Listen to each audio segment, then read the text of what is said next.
Everybody find your mark. 20 seconds to airtime.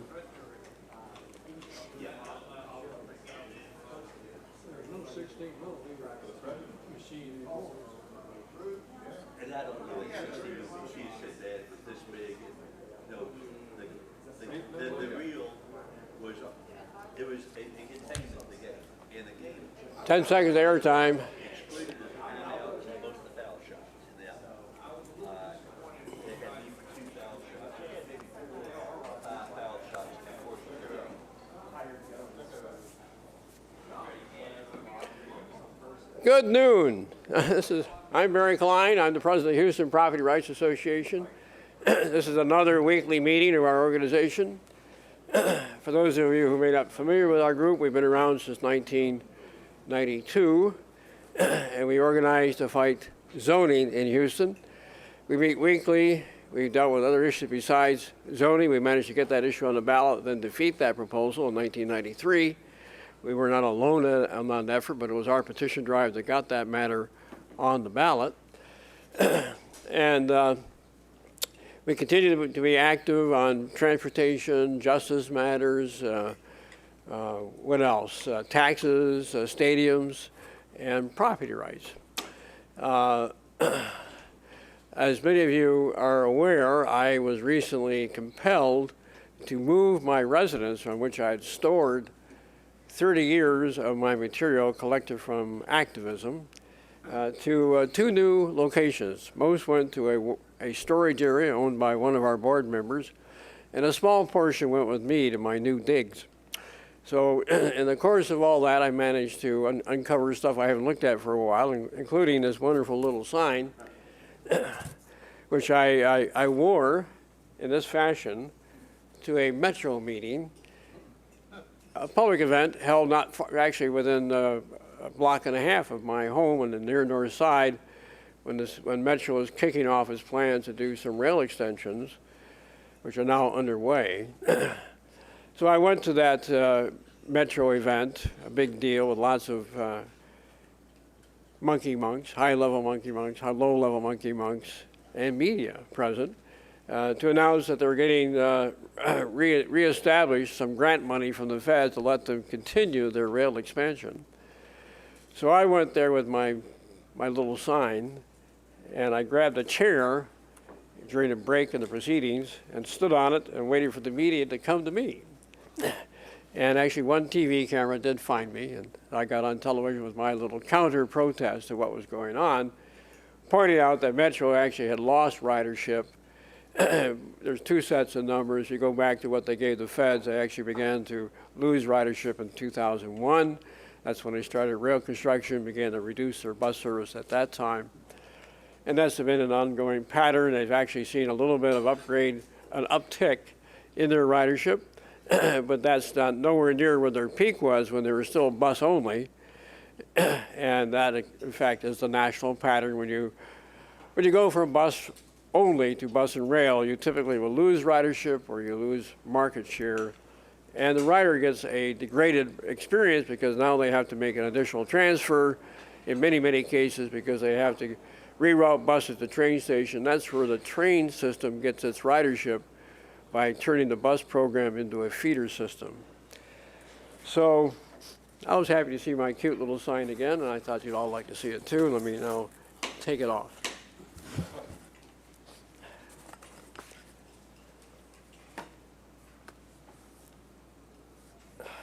Let's talk about what else I found in my excursion through my memorabilia. You know, before I was a full-time activist, I was a real estate broker, and I used to specialize in that very, very hot area along Washington Avenue, 1st Ward, 6th Ward, I lived in the 6th Ward, and the West End, all along Washington Avenue. If I'd stuck with it, I might be a multi-billionaire rather than, less than half of that today. So this is one of the maps I prepared for my work. It's a little bit soiled from use. Now, this was made up from the real estate maps of that era. I've actually forgotten what we call those maps. Was there anybody here from the real estate industry who recalls those maps that were standard at the time? Key map? Yes. No, they weren't key map. No, there was another. It was made of. It showed lots of blocks, and I've forgotten the name. Anyway, I Xeroxed them and I would glue them together, and I made up this map showing the 6th Ward, the old 6th Ward, and the 1st Ward. This line came off the downtown grid. So, you know, how did you know if you lived in the 1st or the 6th Ward? Well, I'm told that if your master bedroom was in one ward or the other, that's how they decided where you should vote. So, anyway, and this map here, this line shows the historic 6th Ward. I lived about in the center of it at the time. And so John Trotter has become a historiophile, and so I brought these to give to John for his archives. And this is one. This one is something similar. The 1st Ward's over here. This is the near north side where I currently live. I actually voted in the 5th Ward. If you're north of the Bayou system, White Oak and Buffalo, you're in the 5th Ward.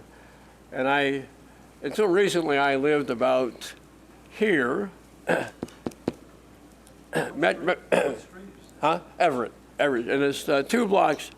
Oh, I have it wrong here. I think I'm over here. Yeah, I was 2 blocks east of Main Street where there's a tunnel.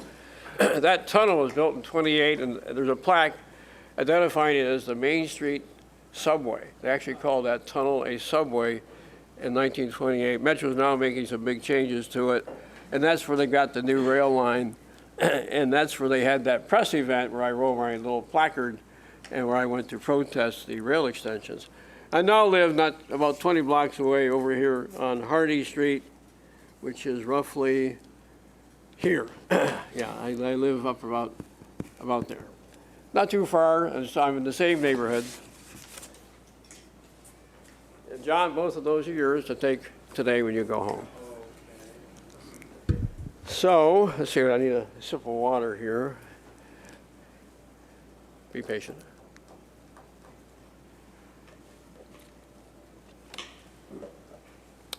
Now, I also found some old handouts. I haven't had time to prepare new ones, so I'm going to bring you some old ones.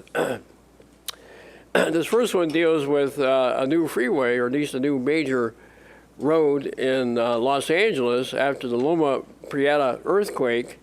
They had to decide what to do. Of course, that came down because of the earthquake, or parts of it. They replaced it.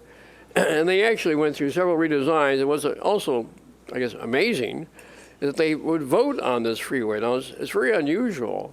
Maybe this is the only case. Maybe I can think of one other where the voters actually got the vote on a freeway. You know, typically that's not in our hands. That's left in the hands of the experts at the Department of Transportation in the various states and planners, but not in the hands of the voters. And this is a case where that actually happened. Another example, now this is San Francisco. Did I say Los Angeles? San Francisco. Is in Portland. At one point years ago, they had a choice between building a light rail line or maybe an extension versus a freeway expansion. And there was a vote held there, and they voted for the light rail, which of course was a mistake in some ways because it did not improve ridership in that city or the transit users' experience. They might have been better getting a wider road. Who knows? The costs are not fully apparent when you're simply looking at the respective dollar costs, because there's other costs in terms of eminent domain, takings, lost business, businesses that go out of business, et cetera. Let me get the copy that you got the original. Oh, That's the original. is it really? Well, then you get a secondary copy. The next item among the handouts today is one of my favorites. I've titled this one, Why Progressives Are a Non-Threat to the Status Quo. And I believe that progressives and libertarians and Republicans and Greens can find lots of common cause because there's lots of things that government does that nobody likes, like giving tax dollars to businesses, crony capitalism. Who likes that? I'm currently working with some well-known local progressives to launch a petition drive on November 4 in a city yet to be announced to ban red light cameras. We've got 21 home rule cities in Harris County. Many are small population. You may only have one voting site on election day. That's ideal for a petition drive. You might finish in one day. But in many ways, progressives will get involved with matters which are actually not very encouraging. They're not carrying the ball down the field, even in terms of their goals. So here we have an article talking about some 7 co-ops. This is something that's very popular with progressives, is to have co-ops. So you're avoiding traditional capitalism. You're doing some kind of more humane kind of capitalism, kind of a third way capitalism. And so they are looking for a success story. And so profits are acceptable if they're shared with the workers. And so oftentimes they set up a nonprofit structure. So when you look this over, you'll find that these success stories are actually pretty, in the lawyer's words, de minimis. Not really very, very big or momentous. But I think it shows how hard it is for the progressives to find stories that they can actually offer as success stories. And I certainly hope they can work with non-progressives on some of these matters like crony capitalism, excessive regulation of the business community, barriers to entry for the taxi and jitney industry. Those are things where I think progressives can find lots of allies once they realize those are issues that are also open to them. Lastly, let's turn to this one titled Cruelty to Jailed Citizens. Now, there's a case where the conservatives are missing a sure bet. As we know, conservatives are not known for being humane or compassionate. Yet they want justice. They want a reliable justice system. And justice means that people are not persecuted, they're not dealt with cruelly when they're in the hands of the justice system. And yet, our local jail here in Harris County is a very inhumane place, as we've seen in the recent story, where a fellow who was in a county jail cell for 2 months. They did not open the cell door. They did not clean his cell. He was forced to live with feces, leftover food cartons, a terrible odor. They would not open the door. There was, apparently, according to what I just read, there was a sign on the jail door. The cell door says, "Do not open door." And he was left there for 2 months.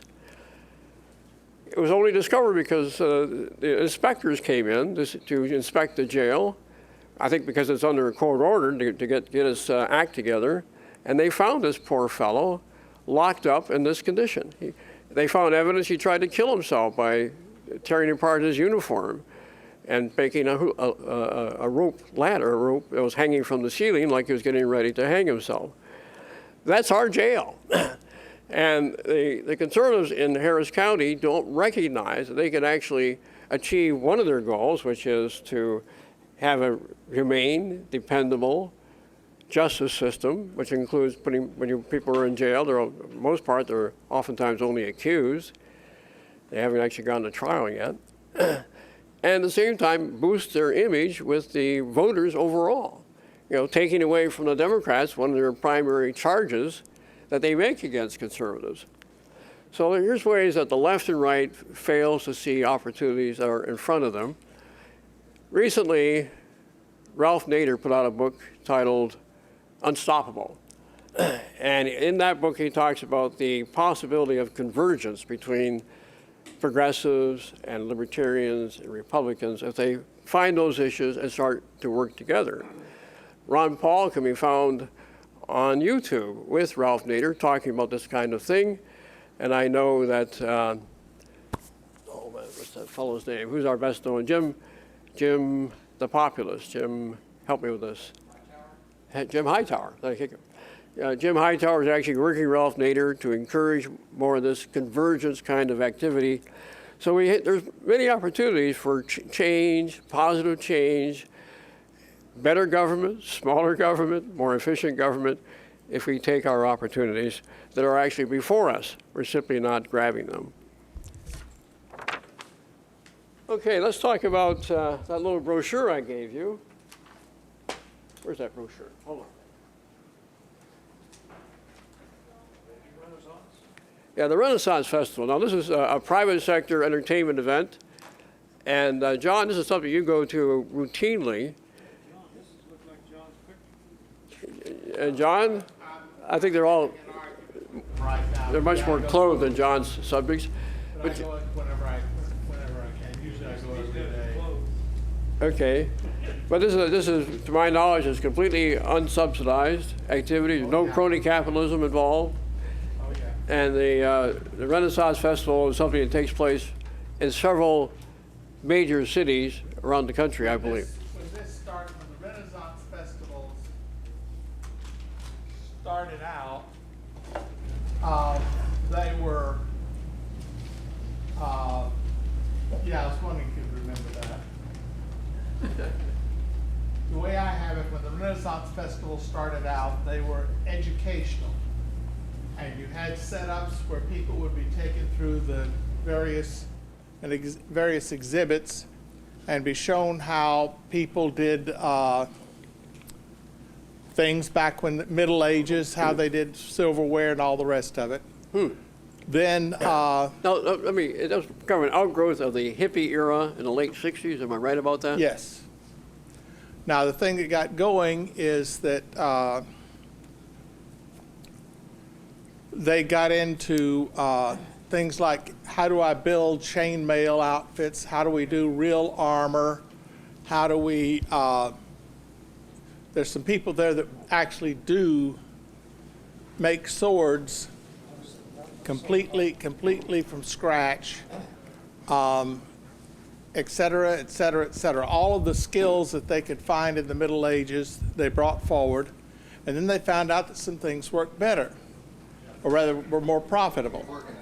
One guy who did chainmail outfits had $700 complete chainmail outfits for a guy to wear from head to toe. But they found out that the chainmail bikinis worked better. I would think they would be less expensive, less metal. Less expensive, less metal, more enjoyable to watch. But this is an outgrowth of that hippie culture in California, late 60s. But do you know how many cities now have this sort of thing going on? Oh, God. 10, 20, I don't know. And it's like a 6-week event? 6 weeks, and there are people who go from one to the other all year long. Oh, as vendors? As vendors. Okay. I've never been, actually. As a matter of fact, there's one lady there's one couple who go around. She's in a wheelchair. He's retired. And as near as I can tell, they go to every last festival available. As vendors or simply? Simply to go see it. No, okay. And it's lovely. It sounds to me like a really good example of greedy capitalism taking over from the hippies. I'm glad to see it. You go, why don't you just hold on to that, Steve? I might grab it later. Is there a co-op running this Renaissance fair? No. Okay, good point, Ed. The actual Renaissance fair up there, the guy had lost several places where he tried to do it, and he finally went up there, and the trick was that they had a quarry, this kind of little iron pebble type stuff. They had a quarry that was being abandoned, and nobody could use the land for farming or something, so he got it cheap. Is this in the Houston area? Yeah, this is that one. Oh, that one here, okay. Renaissance Festival. So they got a big... The quarry is now a lake that the horses ride around, and they have the jousting there. The quarry or quarry? Quarry, Yeah. take your pick. Among the other things I found among my records of this book, titled The Limits of Civic Activism, Cautionary Tales on the Use of Politics. Now, I see I have not opened the wrapping on this book. Maybe I should not open it. Maybe I would discover I'm actually more limited than I realize. Okay, any announcements, comments, beefs? I think we're all content. Okay. That's an announcement. Well, our speaker today is Chris Paxton. And Chris, I think I forgot to ask you for your bio because I was deep into my move, or you sent it and I forgot it anyway. So I'm going to ask you to come up here and tell us about yourself and your organization and what good you plan to bring to Texas. I give you Chris Paxton.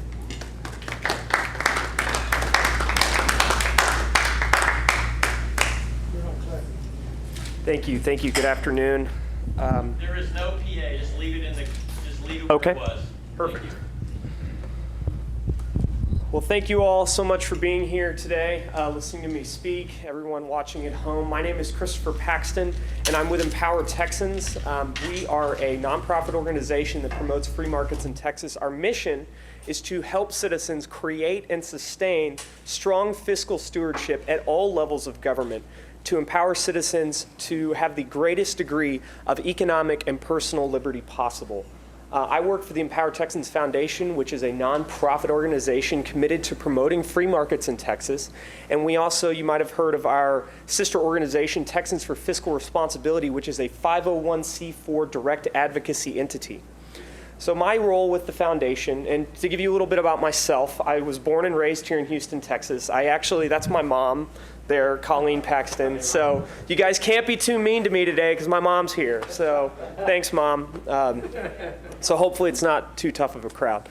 But I was born and raised right here in Houston. I went to Houston Christian High School, which is right over here off the Beltway and I-10.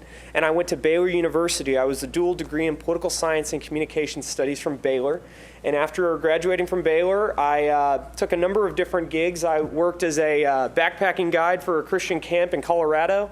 And in the fall of 2011, I moved to Austin, Texas to pursue media and politics. I worked in the legislature for a state representative named Scott Sanford out of McKinney, Texas. I was his legislative director, and we worked on a number of different issues.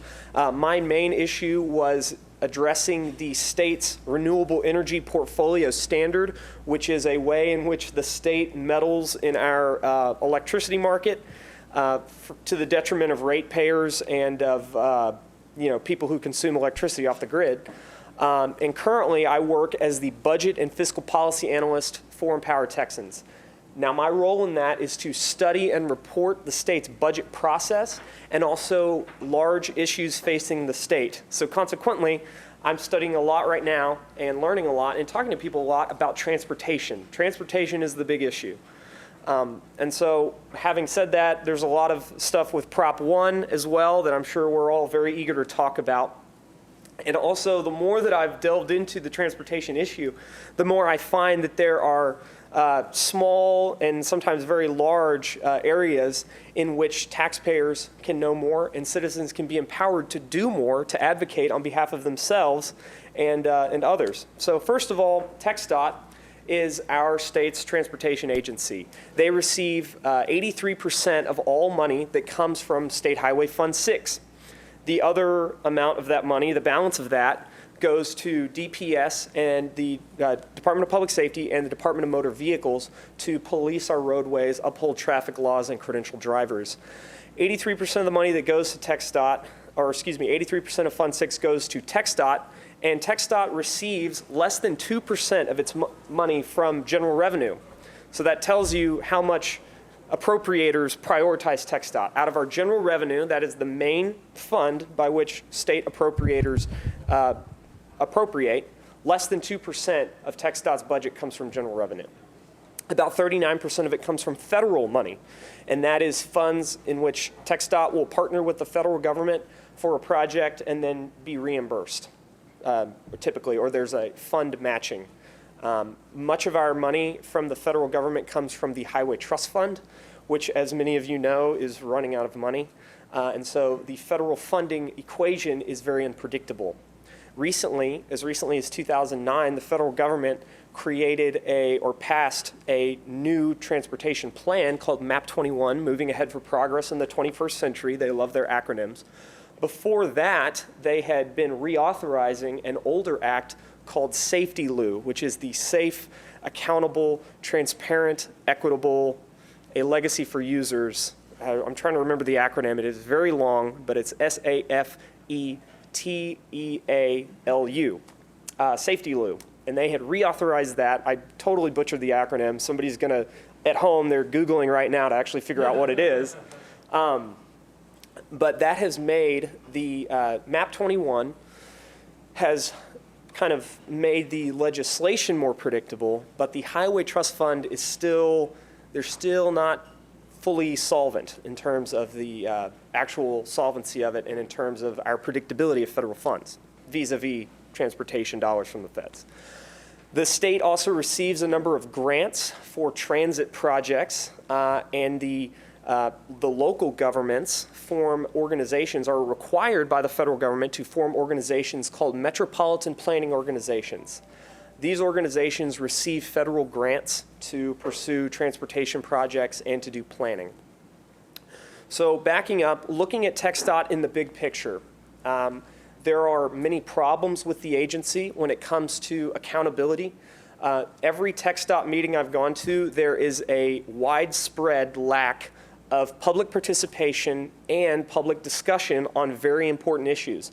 This comes into play when the agency has given over $272 million of public money to projects without a legally required public hearing. This is a problem.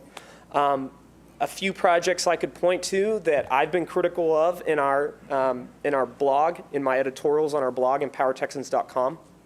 Some things I've been critical of is nearly $100 million given to the Regional Mobility Authority of El Paso, Camino Real RMA, to build 6 miles of trolley streetcar in downtown El Paso.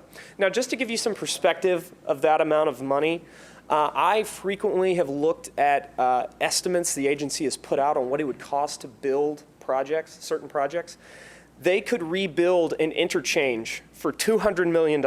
Rebuild an interchange, a freeway interchange, for $200, sometimes $250 million, depending on the cost of right-of-way, construction, et cetera. They took half of that money, they gave it to build a one-way unidirectional trolley in 2 concentric circles for 6 miles in downtown El Paso, Texas. And also, even more examples of waste, the agency, back a couple months ago, I believe this was in August when I was at the hearing, at the Texas Transportation Commission hearing. Texas Transportation Commission is a 5-member appointed body that oversees the agency. They passed a measure to forgive $55 million of in loan funds that was granted to a regional mobility authority out of Tyler. So they forgave $55 million of a loan that they loaned to the NET-MRA, Northeast Texas Regional Mobility Authority, to build State Highway 49, which is a tolled loop around the southwestern edge of sleepy little Tyler, Texas. They had very little public input on it. It seemed like a lot of these measures for the spending were just rubber stamped. They also gave millions of dollars to transit agencies. They gave money to Houston Metro. They gave money to San Antonio's VIA Transit Agency, and they gave money to the Dallas Transit Agency, DART, Dallas Area Rapid Transit, as cover for the $100 million El Paso grant. So they can say, well, we're giving money to transit agencies, when really they're funneling money to them so that they won't be upset when El Paso gets a nice little pet project for transit, even though technically it's not transit, it is like a replica streetcar. So those are some things that I believe our organization takes issue with when it comes to more funding. As an organization, we have not taken a position on Prop 1, for or against. I personally, having looked into it, remain very agnostic. I shouldn't say agnostic, I should say ambivalent. I have mixed feelings about it. But I will say I would like everyone here to decide for themselves, so I'll give you some information about it. Proposition 1 is a constitutional amendment that would divert half of the money that is currently going to our state's rainy day fund to Transportation Fund 6. Now, there are a few protections for the Economic Stabilization Fund. As it is officially known, there is a part in the law that mandates that the legislators set a minimum balance for the ESF before the funds are transferred. If they fail to reach an agreement, then the transfer to State Highway Fund will stop. There is also a provision in the law that prevents that money from being used on tolls, because we know Texas being the most tolled state, and we have HPRA building tolls everywhere.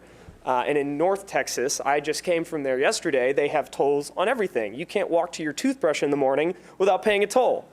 So the money cannot be used for tolls, but in my research, given the way that the agency has used the practice of fund swapping to skirt many legal restrictions, it is very reasonable to assume or believe, if not condone, that the agency could use these appropriated funds as interchangeably to skirt the Prop 1 tolling restriction.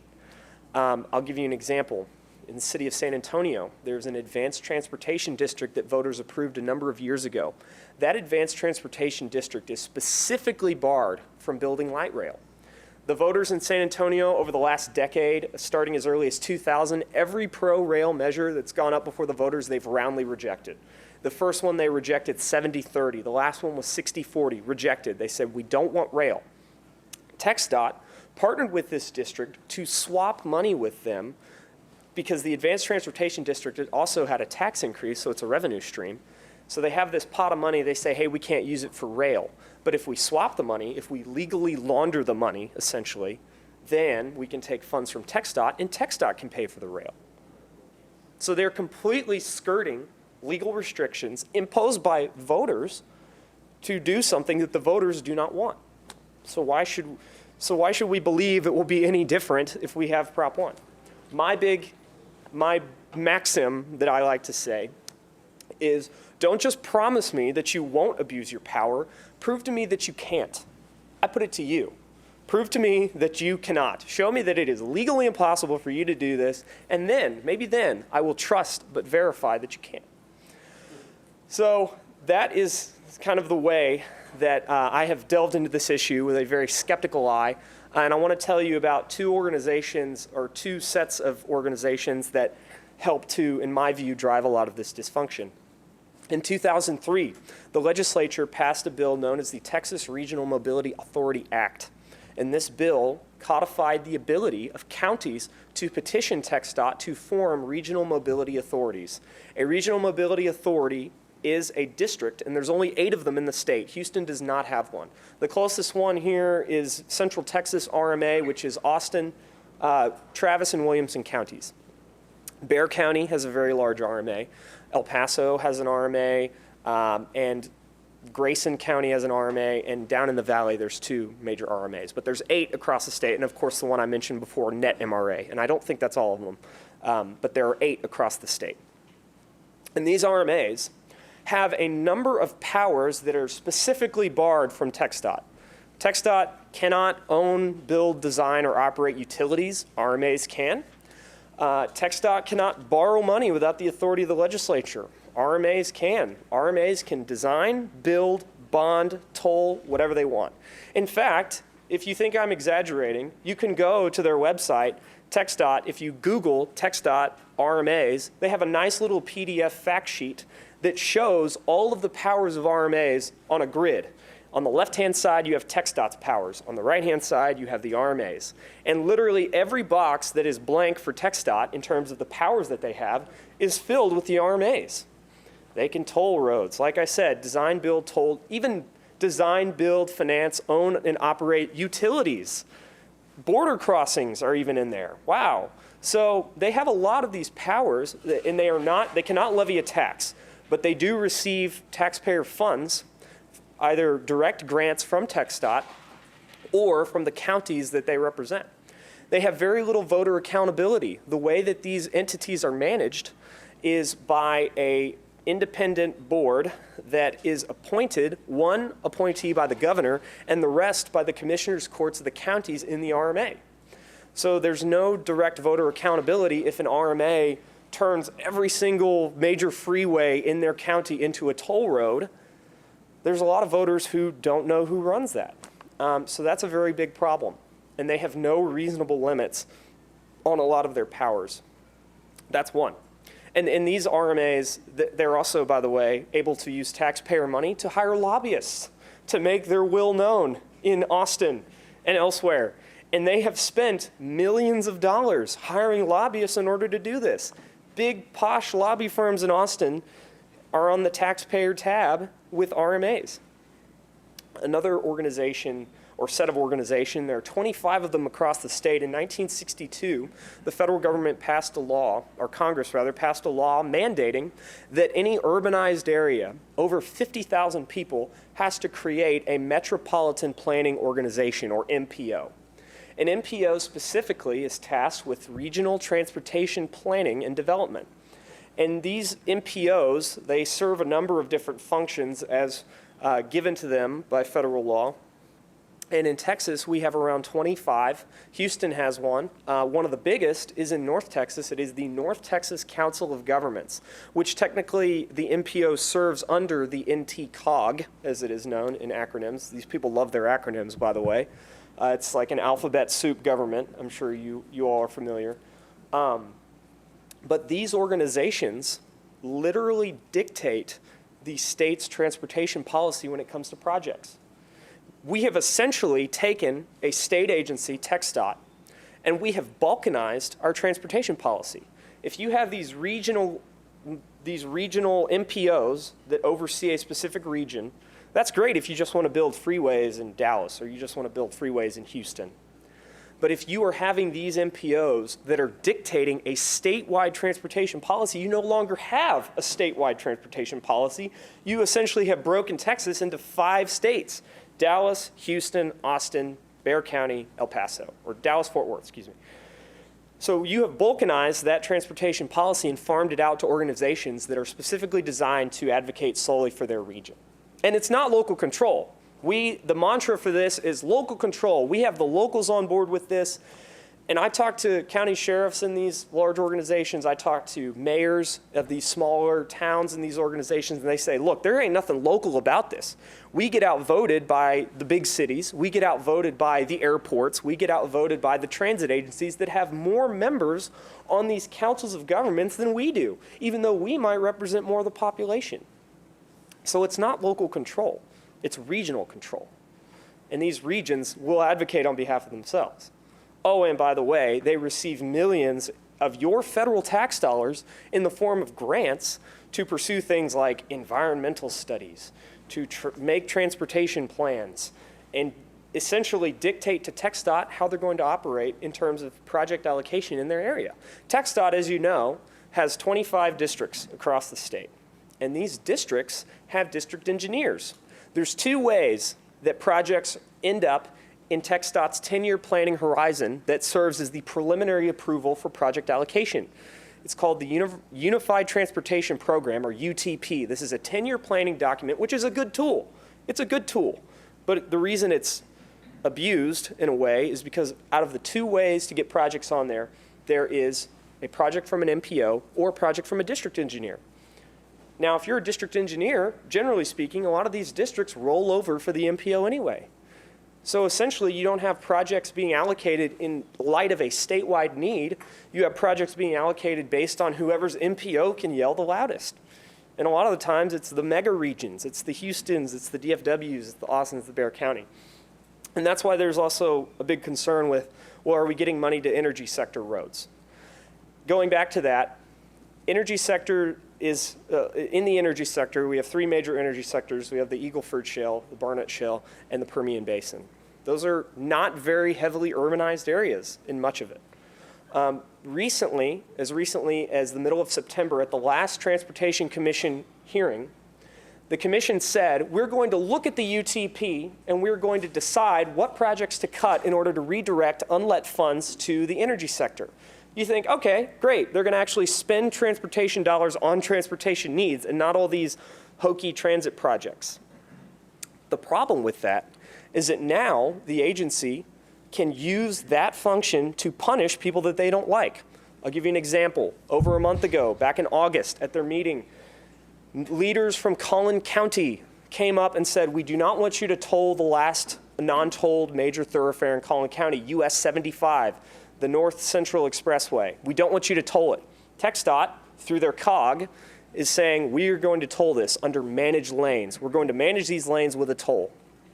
And Collin County the state rep, the county judge, the entire commissioner's court, all of their entire legislative delegation, state reps, state senators said, we don't want you to do this.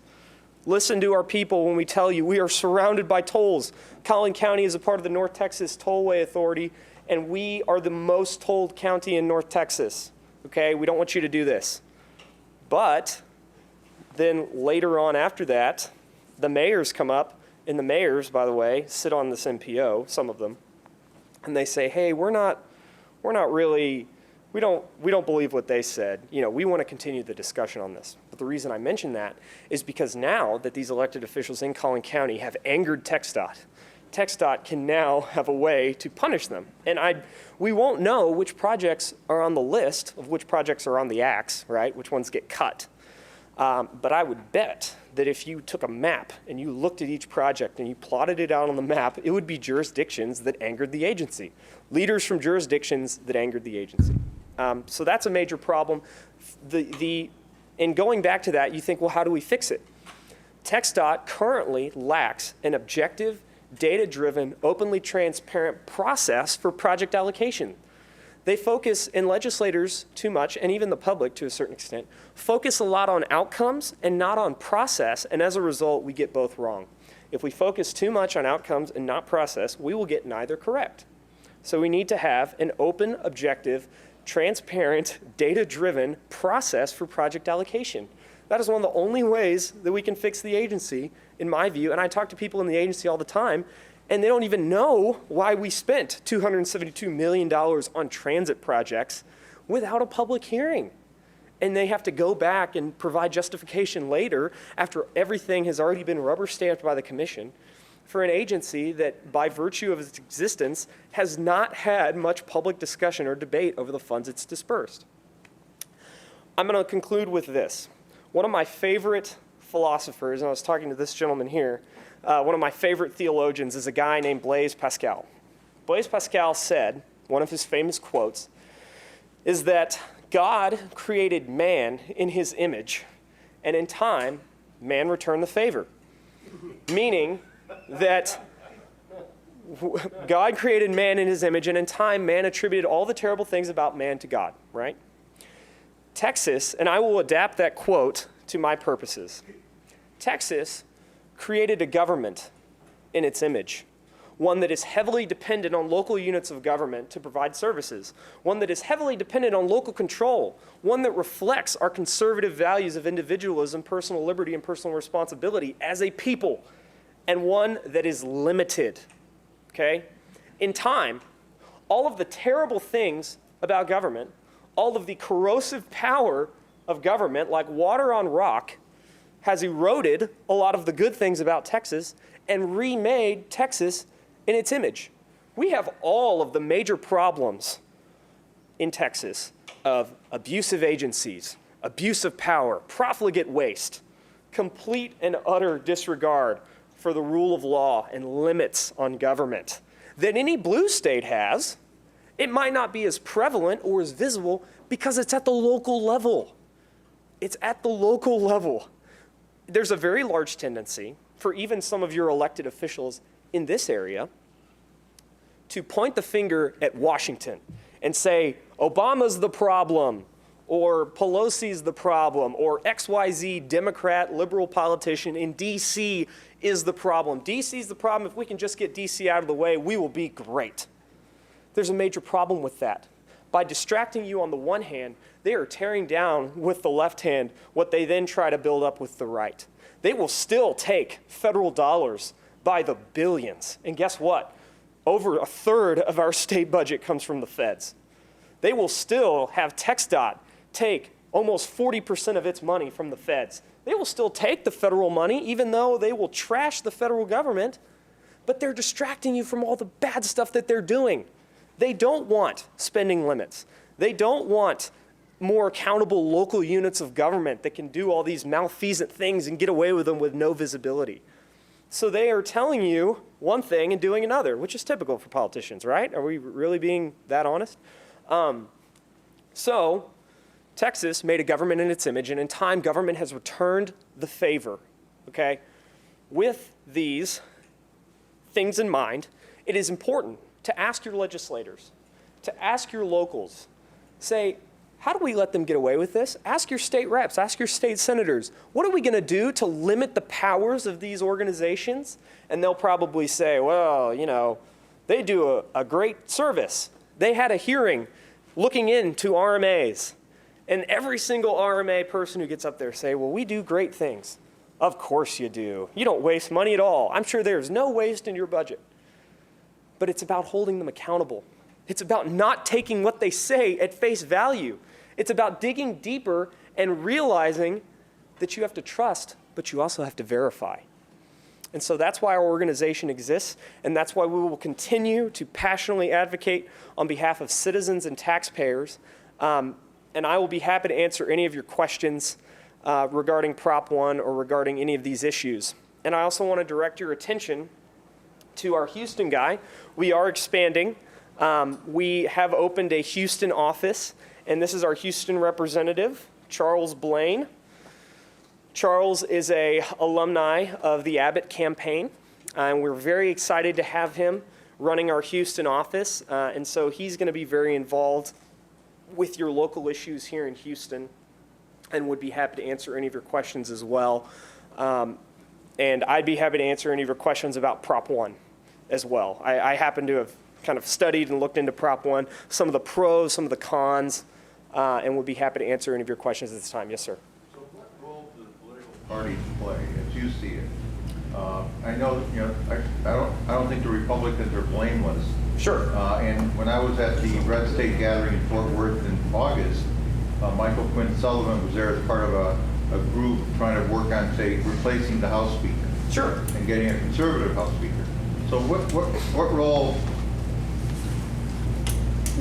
do the political parties play in what you guys are doing? Absolutely. Well, we are a nonpartisan organization. In terms of the role that the parties play, I would point out that a lot of these things that have happened have taken place under Republican leadership. There is a very, if you say that in Austin, in Republican circles, there are a lot of people who are like, oh, you can't talk bad about the regime. But at the same time, I mean, there are a lot of things that are big time Republican agenda items that are not conservative. I'll give you a good example. We talked about corporate welfare. What is one of the, Texas, by the way, and I even looked into this as well, Texas offers more economic development incentives than any other state through Chapter 313 economic development, Chapter 313 abatements, as they're called, Economic Development Act abatements, through the Texas Enterprise Fund. Which is being audited. Yes, it is. And through the Emerging Technology Fund, we give away a lot of our tax dollars in order to encourage economic development. And also, since we're talking about transportation, transportation is used as an economic development tool. One of the things you might hear about when Metro talks about how they want to expand transportation, they say, well, it's a good driver of economic development. First of all, being conservative, I don't believe that government should be in the business of deciding what part of economic development should be developed. I don't think the government should be in the business of picking winners and losers. By the way, there's a man running for governor who said, and I quote, I think the government, meaning Texas state government, should get out of the business of picking winners and losers. I'm hoping that he will hold true to that promise after November. I hope that he's elected, first of all, I will say personally. And I hope that he holds to that promise after November. So Texas offers a number of economic incentives, and those incentives, we have our Republican governor, very popular Republican governor, going around the country in what amounts to an interstate mercantilism, right? We have politicians as privateers, you know, the old mercantile system. You would send your navy to go crush the other country's trade ships so that your exports would be favored. We have essentially interstate mercantilism in which our politicians are going across state lines and trying to poach jobs from all these other states. And a lot of them are blue states, but a lot of them are not. And they use our taxpayer dollars to do that. If we're going to talk about it very cynically, we could say that they are essentially using our tax dollars to bribe companies to come here. And people are like, oh, well, and some people I talk to, they'll say, well, it's worth it if the government's investment pays off. Well, let me ask you this, from a philosophical standpoint. If you are a company that started business in this state 50 years ago, 100 years ago, if you had a small business in this state, if you have a large company in this state that grew and grew and grew from a small business, did you get a handout? Did you get an economic development incentive? Did the government provide anything for you other than the rule of law, private property rights, a sound currency? Did they give you all these nice, cushy things? Chances are you're going to say no. So why are we doing it now? And so the way to answer your question, that's one example. The role that the political parties play, I would say that in terms of our advocacy efforts, in terms of if you look at our PAC endorsements, we do have a PAC as well as a part of our organization. In terms of that arm of our organization, we are heavily involved in Republican primaries because we are involved, we are not very involved with the party that is least associated with fiscal responsibility, the other side, as we would say. And so we haven't really been involved in any Democratic races. But at the same time, there are a lot of Republicans, and one way that we function is by providing truth in advertising. Truth in advertising. There are a lot of Republicans out there that campaign as conservatives. And I almost want to find another word to describe real conservatives versus just Republicans, because they are out there and they campaign as conservatives. You look at I guarantee you look at every single mailer and every single Republican primary, and every one of them is going to have the word conservative printed somewhere on the mailer. But you have to look at the votes. You have to look at what they do, and also, just as importantly, what they do not do. Because a lot of the legislation that does not happen, that 97% of Republican primary voters support, doesn't happen because Republicans. It doesn't happen because you have Republicans, 95 members in the House of Representatives and 20 members in the Senate a lot of them don't lift a finger to move it. The other party shouldn't even be relevant when it comes to things like strict constitutional spending limits that cannot be gamed. By the way, our state spending limits, we have 2 major state spending limits. Prop 1 undermines Article 8, Section 22 constitutional spending limits for growth of certain appropriations based on the growth of the state's economy. It undermines spending limits. I will say that because that's one thing I forgot to mention earlier. But at the same time, strict constitutional spending limits favored by a vast majority of Republican primary voters, and even a majority of Democratic primary voters, even a majority of Democrats surveyed, even a majority of people. I bet if you ask anyone on the street, do you think government should live within its means? Well, absolutely, I have to. I can't take out debt if I don't make enough money to support my spending. But those things have not happened, even though we have consistently had majorities in both houses of the state government, of our state legislature. So what role do the parties play, and how does our organization play into that? We are providing truth in advertising for citizens and empowering them to be a check on government, to keep government limited. That's ultimately what we're after, because the greater government expands, the smaller our freedom gets. So that's to answer your question, absolutely. I have a question. We have property tax.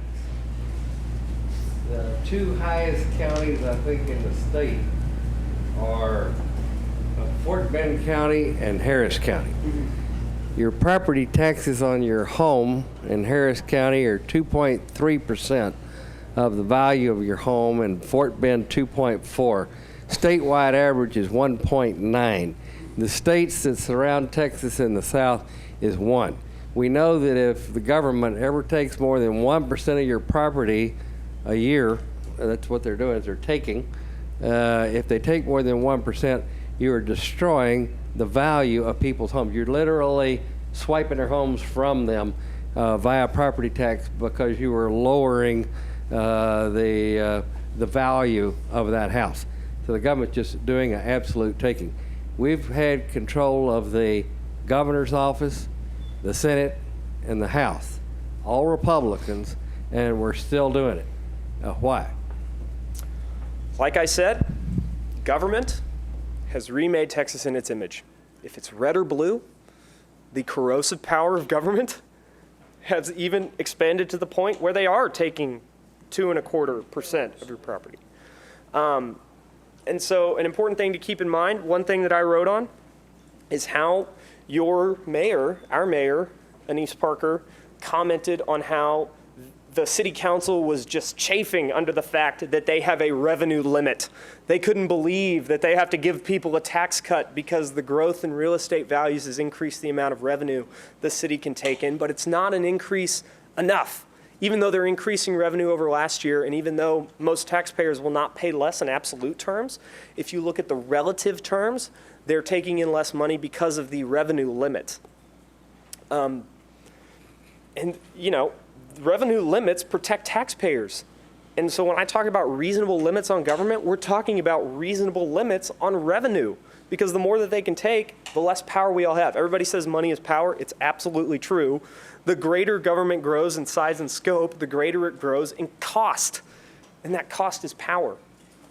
So I think a big part of that is our efforts here in Houston to empower citizens to stand up for their property rights. I would assume that's why your group is here, to stand up for property rights. And a big part of that is the amount of money that we pay in property taxes. In the city of Austin, it is, I will tell you, as a conservative, Republican, liberty-loving, liberty-minded person in the city of Austin, it's a labor of love. Because I will tell you one thing that is on my ballot, my city ballot in Austin in November, is our Prop 1, which is a $1 billion rail bond, essentially. It's $600 million. Yeah, for the city of Austin. It is a $1 billion rail bond. $600 million goes to rail. The other $400 million goes to street improvements. But if you look into the actual projects that they're wanting to pursue with street improvement dollars, it's all projects that will later enable the expansion of rail. They want to build these overpasses that go to the airport. Well, guess what? The highways we have going to the airport are very sufficient for going to the airport. But then you look into it deeper and it's like, oh, well, they're going to put a train on that overpass.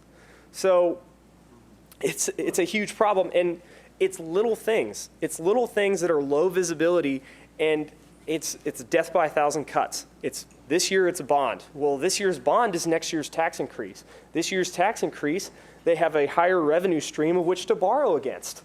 So, and also going back to toll roads, one thing I forgot to mention, since I say the word revenue stream, I think a very good way also to reform TxDOT and transportation in general in this state is to end the practice of toll roads as a revenue stream. We only have one toll road in the history of Texas in which a toll existed and then was later taken off, and that's I-30 in between Dallas and Fort Worth. They tolled that highway, and then once the highway was paid off and they set aside money for maintenance, they got rid of the toll. That's the only one there's ever been. The North Texas Tollway Authority that is in charge of tolls in that 4-county area in the Dallas-Fort Worth area, in Dallas, Tarrant, Denton, and Collin counties, they have specifically made it their policy to not do that. They undertake what's known as a system financing model, which means that a toll road in one sector of the NTTA can finance one in a completely different city, completely different county of the NTTA. So it's no longer paying off the debt incurred by building a necessary infrastructure investment. It becomes a way to make money into perpetuity. Now, there's a lot of people who criticize public-private partnerships. I tend to think that under our current incentives, they're bad because they encourage this type of behavior by the government. But if people come together, the ideal role of tolling in roads is if people come together and say, hey, we need this, there's not the infrastructure there, we're going to borrow money against future revenue to build a toll road, and then once it's paid off and we set aside money for maintenance, we get rid of the toll. Isn't that what they said for Beltway 8? Was that not the original purpose of Beltway 8? Sam Houston, correct. Senator, county judge made it that way. Right. He said it was supposed to be paid off once it was gone. Paid off and then it goes away. We know that it didn't work that way. So to answer your question, it's small things that add up to a big difference. Yes, sir. Your comments have pointed out again the number and the abuse that the public gets from them. All these separate agencies and governing and taxing bodies over which the citizens have no control. And those bodies are unaccountable. Here in town, we have TERSs and development districts and things, and you know, these are really autonomous bodies which can do whatever they damn well please. But they're sanctioned by the city and the county and the state.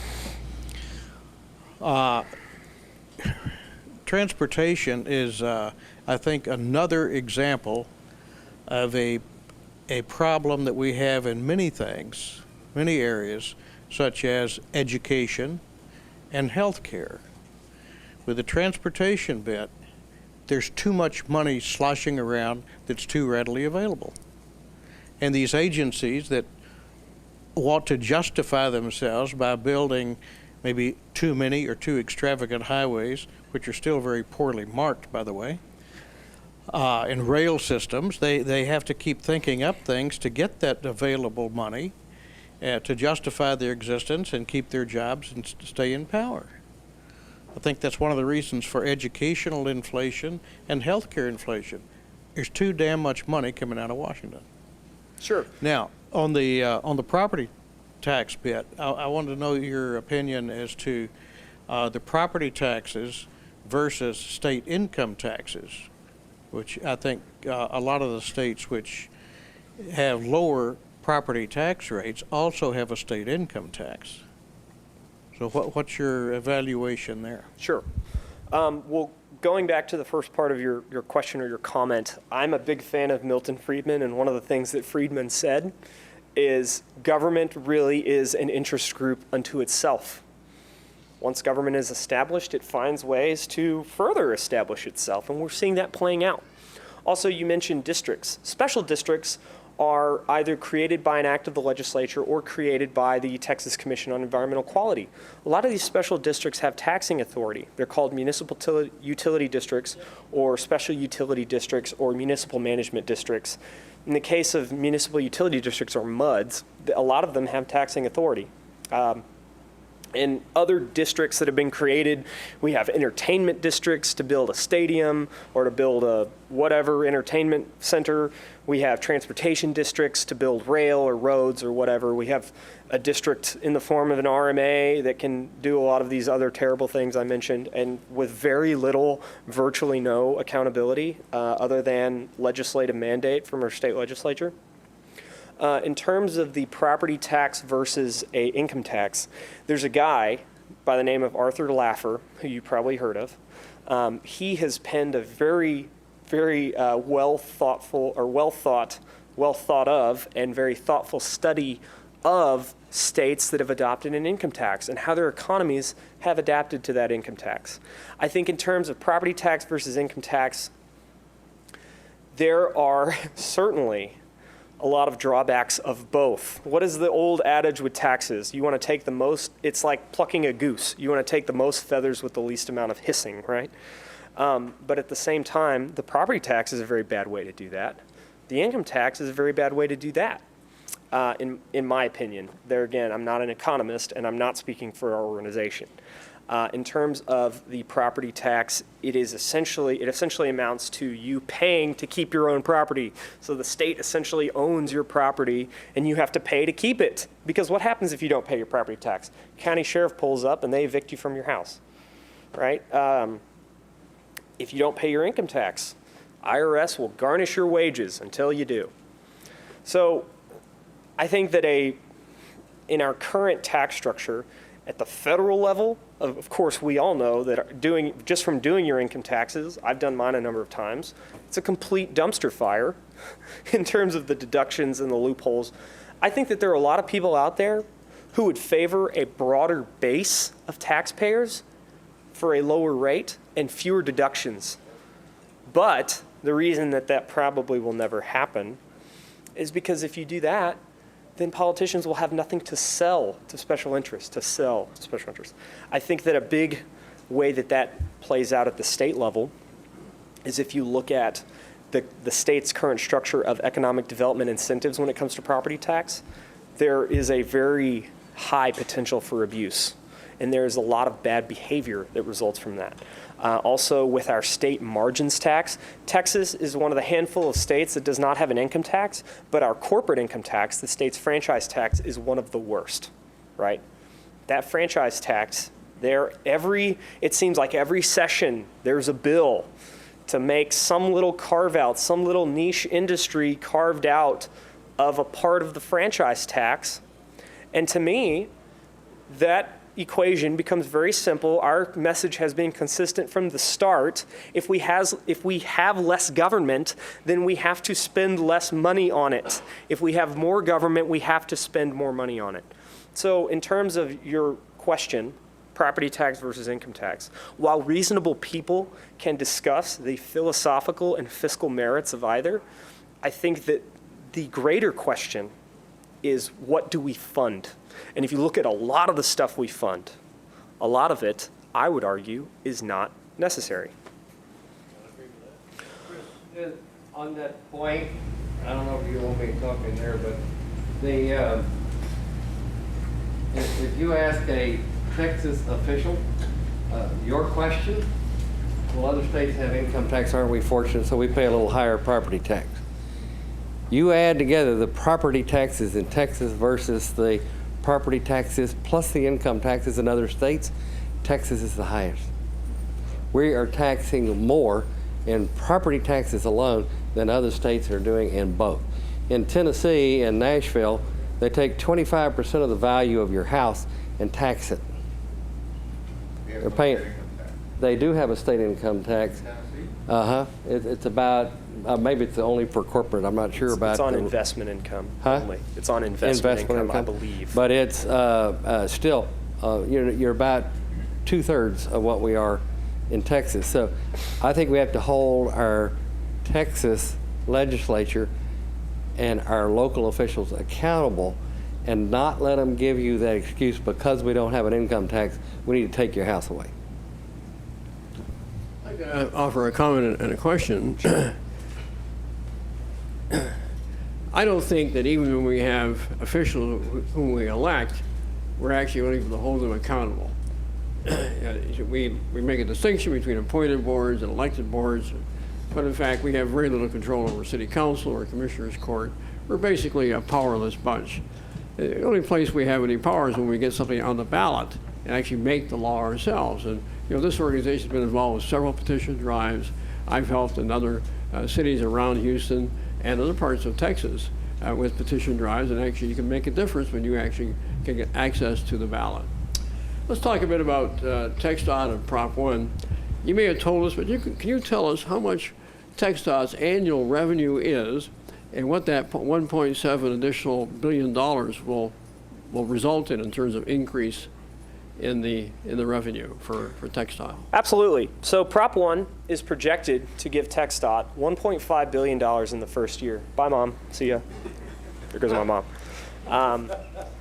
It's projected to give TxDOT $1.5 billion. 1.7? 1.7, the number always kind of changes. We'll get a new comptroller in January, and he'll have a different number, right? So I've heard 1.4. I've heard the first initial estimate was 900 million, but it seems to kind of change. And that's another thing, is we never really have consistent numbers with these people. It's all projections, and even then the projections are fudgeable. They can fudge the numbers if they want in a lot of ways, and they do. So the number that I've heard is 1.4 billion. I've heard 1.5, 1.7 in the first year alone. To give you some perspective, TxDOT is a biennially, meaning for 2 years, we will have budgeted for this biennium $20 billion. $20 billion. That is still third in line behind HHSC, or excuse me, Health and Human Services Commission, all of our healthcare spending, and education, public education. Public education and HHSC are almost tied, but education actually edges it out a little bit.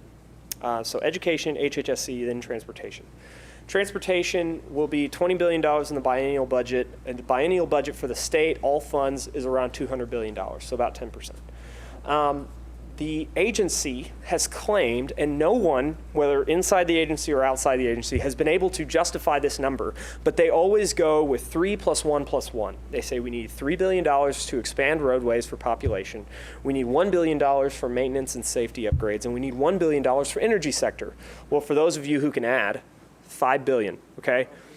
I have heard, so they say $5 billion, and that's annually, which means $10 billion biennially. Well, that's a significant increase. $10 billion, that's roughly the amount that the margins tax brings in biennially in some years. So they say $5 billion extra. I have heard, and people that I talked to in the Texas Senate, there's been a few high-level senators who have quietly lobbied colleagues for $6.5 billion. So an extra $5 billion on top of Prop 1, an extra $5 billion. Well, where does all that money go? That money, the majority of it, the lion's share, will go to TxDOT. What is TxDOT doing with the money that they have now? They're spending it on rail. They're spending it on, in their legislative appropriations request, they wanted to spend $50 million researching jetpacks. I don't know if you people read that story, but yeah, it's called TxDOT's driverless leadership, because in their appropriations request, they wanted to give $50 million to the Texas Transportation Institute, a part of Texas A&M University. They wanted to give money to that institute to study jetpacks, driverless cars, a Hyperloop. A Hyperloop is a transportation system that's basically like a giant pneumatic tube. Like you go to the bank and you put your little deposit slip in the pneumatic tube, you push the button in it, you hear the vacuum cleaner, right?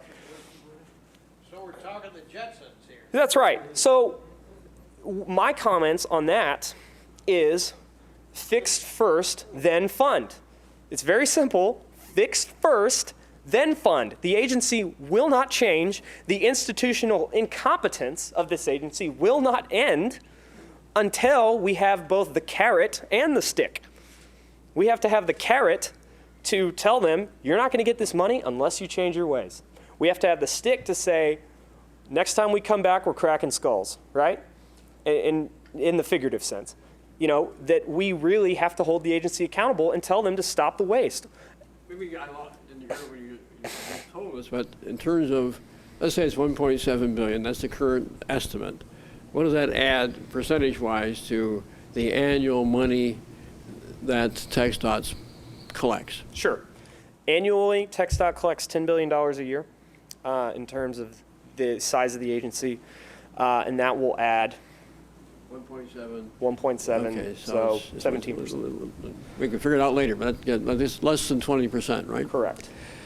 Okay, now, I put out an email, which I think you've seen, that talked about how TxDOT justifies its need for this money. They have a computer model that says that we're going to be facing gridlock if we don't expand the road system, but the chief author of the mobility report put out by TxDOT has acknowledged that the model does not reflect people's behavior when they encounter unacceptable congestion. This is oftentimes called a feedback loop. It doesn't have a feedback loop, that they actually will change where they live or where they work so they keep their travel times tolerable. So TxDOT has a flawed, I call it a self-serving model that exaggerates the need for new highway expansion.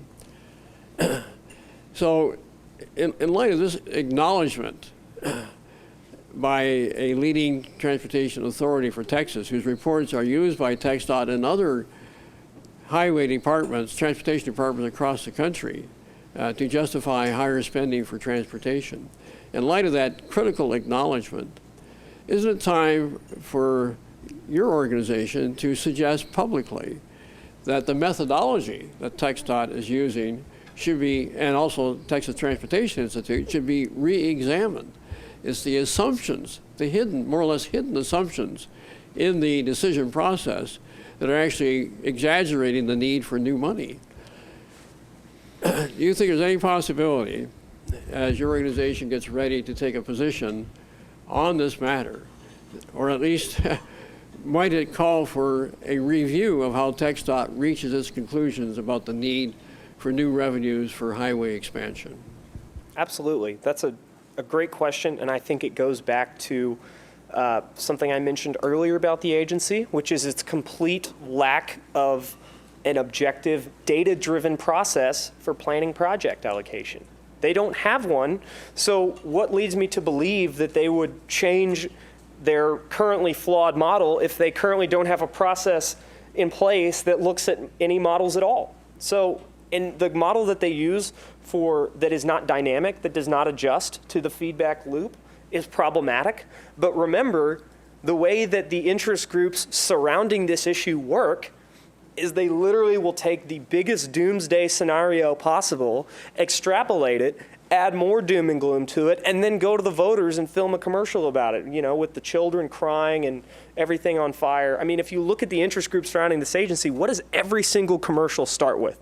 I literally could look at a commercial from theirs on mute and tell you whether it was one of their commercials. It starts with the cars that are bumper to bumper on a freeway in some B-roll city, right? They show the B-roll of the traffic, and they just say, this is Texas in 10 minutes if we don't pass Prop 1, right? And they even use one of those telescopic lenses to compress the traffic image. Right. So my point with that is that even if we change the model to give them more of a sensible model, I don't know that they would listen, because I don't think they want to. I think that they benefit too much from that, and I think that that's one of the things that we have to reform about the agency if we're going to have an agency that effectively serves the public good of transportation in this state. You mentioned that TxDOT is on a mission creep momentum. I think you omitted the high-speed rail. They're talking about, they're studying now that would go from, I think, Oklahoma City down to South Texas, and they actually are putting money into airports now, Yes. I think. The only thing left out from the TxDOT agenda is pipelines, and maybe that'll come up next year. Well, one thing that I thought was interesting in my research on regional mobility authorities is that they have the power to build pipelines if they wanted to.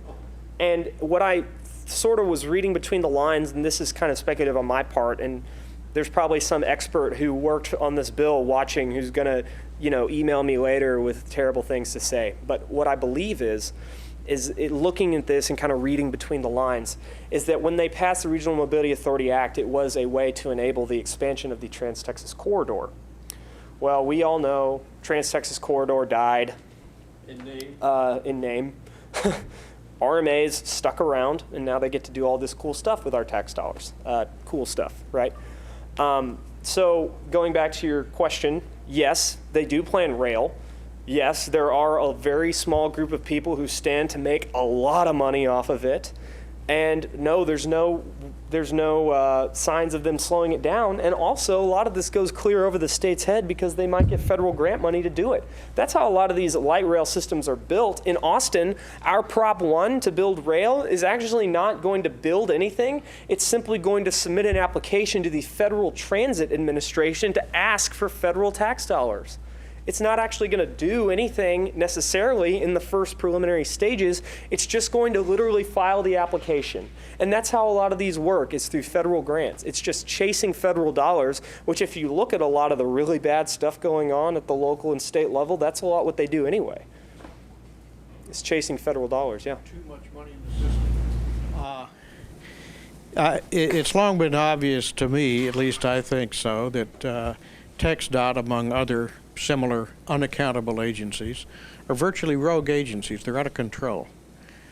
And you were talking earlier about public participation, the public hearings. I have to admit to a great deal of cynicism about those things, at least at the present, because along with their non-accountability, those agencies are exceedingly arrogant. Oh, yeah. There's an institutional arrogance about them. I've been to public hearings where they were looking supposedly for input from the public, both at City Council, at Houston Community College, and at Metro. And the way the people sitting at the head table were uninterested and ignoring the comments the people made was just painfully obvious. They're only going through the motions and having this meeting so that they could say, we had a public hearing. The meaning of it, and they're listening to anything and changing any of their plans as a result of the comments from the public, does not count. It doesn't exist. That is a That's right. very unfortunate fact. And I have seen it at the Texas Transportation Commission hearings. They already have their plans, and the public hearing is just saying, see, this is what we're going to do. And to heck with whatever the people have to say about it. And here's another thing too. For every person that would get up and oppose something, they would have their own people ready to praise it, ready to say, this is such a great idea for our agency or for our constituency. Many times the audience, supposed audience in these hearings, are stacked Oh yeah. deliberately with supporters. Remember, some years ago, there was a woman who was head of Metro.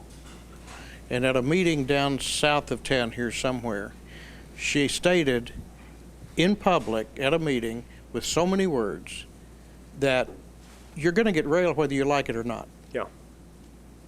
And at least she was honest about it. Sure. Yeah, absolutely. Quoting Friedman again, in terms of how politicians come into this, you will never, one thing that Milton said, and I call him Milton because we're on a first name basis.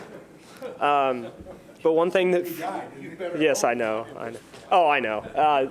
But what Friedman said is, you're never going to change government by simply electing the right people.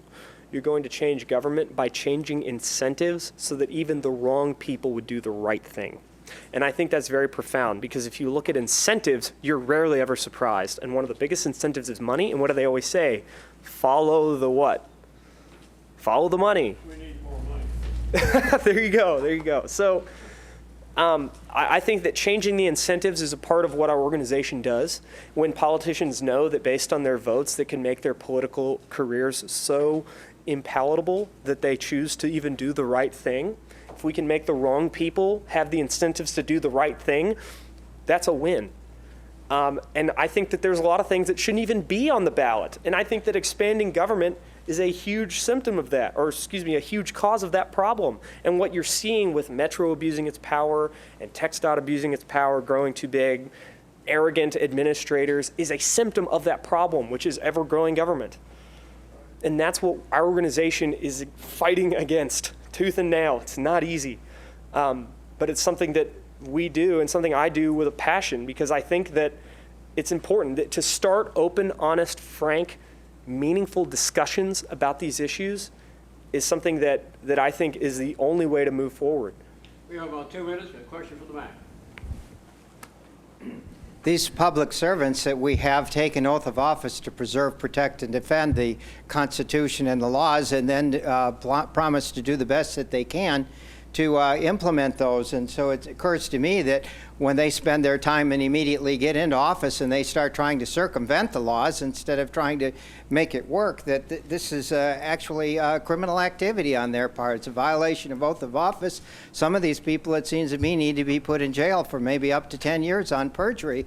You know, imagine if we had on the Katy Freeway and we said, from now on, we're not going to stop anybody for exceeding the speed limit. You know, we're just going to count on their own ability to monitor themselves. And yet this is what we do with our public servants. I mean, it seems to me that, and actually I have a disagreement, especially with Steve on this with term limits, because I think that makes it worse, because now we don't even have the idea, well, we can kick them out at the next election. You know, they're already gone. They don't have to worry about that.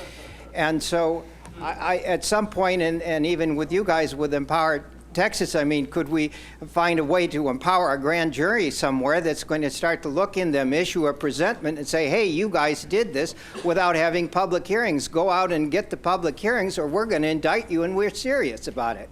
Well, I think a huge important part of that you mentioned is holding people accountable. I think that's why we're here. That's what we do. In terms of term limits, to speak to that, I think that an important I kind of go back and forth. That's one of the things I'm ambivalent about, because I used to work in the legislature, and one thing I will tell you is that there are a lot of lobbyists who are more important than many of the legislators. There are a lot of lobbyists that you know and that people step aside and they can clear a room just by walking in it. Lobbyists, these people are not elected. And let me tell you, I'm one of those political people who's probably going to be in the game a really long time. You're never going to term limit me. And I'm just one of the ones who wants to do the right thing. There's probably, for every one of me or Charles or my boss or any of the people who want to do the right thing, there's probably 3 who don't. And you're never going to term limit us. God willing, I'm going to do this till they put me in the ground. Let me urge you, never run for office. Otherwise, you might see your temper change. There you go.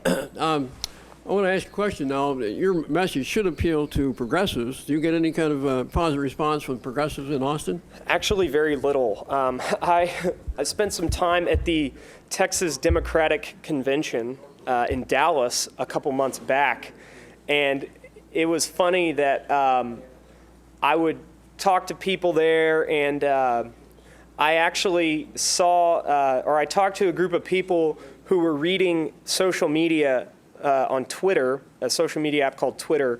They were reading about my boss, and they were bad-mouthing my boss. They didn't know that I worked for Empower, and I asked them, I was like, what are you guys reading? And they're like, oh, this guy, Michael Quinn Sullivan, he's a conservative, hates Democrats, hates liberals, and they were talking bad about him, and I was like, oh, okay, well, how do you feel about such and such issue? Oh, well, we have some common ground, but, very little, to answer your question. I mean, that's the leadership. They may have a different incentive than the ordinary progressive. We're running low on time. Alan, quickly. Yes, let me just make a comment. Wayne, we're hearing about the corruption of government and an agency today. Last night I went to a presentation about the corruption of the grand jury system, so perhaps there's not much hope in that direction. I'm wondering, you didn't use the word corruption, but essentially that's what you've been describing today, and I'm wondering, considering that the corrupt government's already in my pocketbook and now they want to get into my rainy day checking account, is there any possible reason to vote for Proposition 1? Is there any valid reason? well, look, if you look at historic spending on transportation, it is declining. And that's not because the government has less money. In fact, exactly the opposite.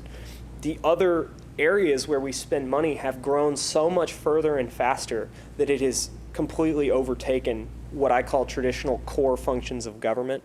And transportation is a core function of government. So we are going to have to spend more money, but I don't trust more money with the current makeup of the agency, of TxDOT, which will get the lion's share of those funds. So, as I said, personally, I'm ambivalent. I will tell you personally, I will likely vote against it because I think that there are better options out there, and I don't think they're going to fix TxDOT before November. I just don't. Why didn't they tell you how much money they were going to take? Well, it does not say on the ballot. That's correct, because it's a funding stream. So it's not a one-time cash infusion. It is a continual funding stream. It's a percentage of what comes in. You're talking about reforming TxDOT. I see this as an effort to essentially change the management of a socialist system. The problem is not the management. The problem is the system. Are you familiar with what they're doing in Oregon to price the roads, essentially bringing some free market principles into the management of their transportation funding system? I'm actually not. Are you referring to dynamic tolling, dynamic pricing? I'm talking about mileage-based user fees.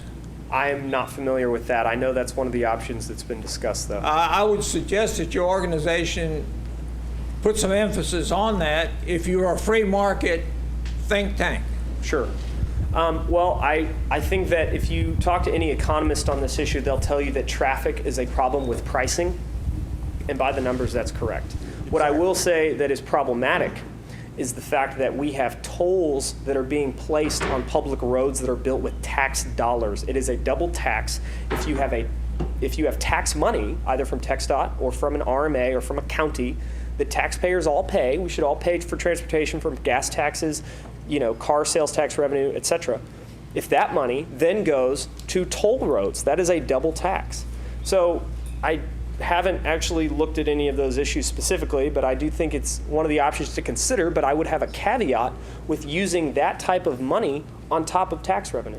Chris, we're going to wrap this up, but your argument sounds familiar to me. It sounds like one that Terry Hall uses, the group that runs TURF that's fighting toll roads. Do you have any areas of disagreement with Terry on any of her policy prescriptions? I know Terry. I know Terry very well. I've worked with Terry on a lot of issues, and Terry has been a great resource, and TURF has been a great resource to a lot of my investigations on this issue. And on the issues we've worked with, I have not been aware of any specific disagreements that we've had. in the limited capacity in which I've worked with it. That's a great endorsement for Terry and the work. We got to move quickly. No, I'll just make one quick comment. In Oregon, they're getting rid of the fuel tax and the registration fee. The mileage-based user fee is in lieu of these existing taxes. Absolutely. Gus, let me Yeah. ask you. Get rid of taxes. Have revenue has gone up or down in Oregon? It's in the policy.